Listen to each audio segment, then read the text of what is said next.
So yun, mayroon tayong dalawang coins. Ito ay 2004 at 2006. Okay pa naman yung condition niya, maganda pa. At ito ay may mga reverse 3. Year 2006 na reverse 3. May konting UP lang, pero pwede pa to. Ayan. At ito ay mga common coins lang, hindi po ito mga rare. At pati itong 2004, ang gusto ko dito sa 2004 na to ay meron siyang maliit lang na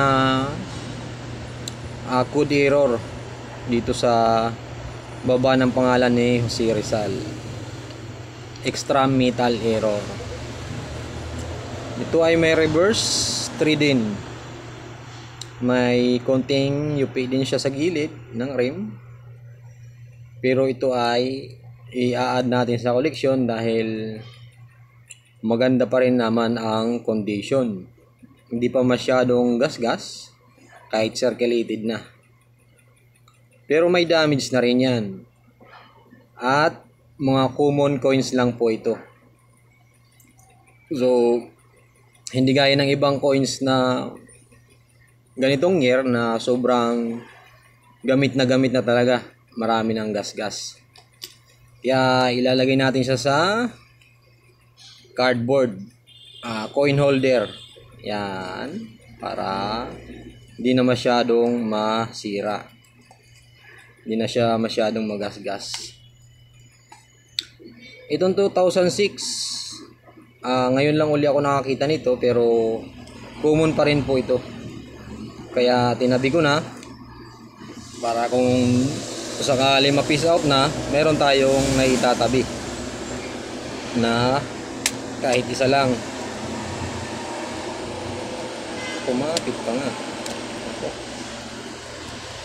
Sala pa yung pagka-stapler. Maganda rin to ipang add sa collection dahil hindi pa siya masyadong gas-gas. Medyo okay pa.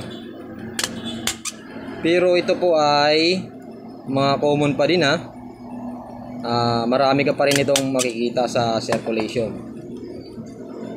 So yan, sip na siya. At mayroon na siyang holder. So hindi na natin yan mahawakan ng direkta sa surface niya. At itong 2004 naman, common din po ito, pero itatabi ko rin kasi mayroon siyang extra metal error.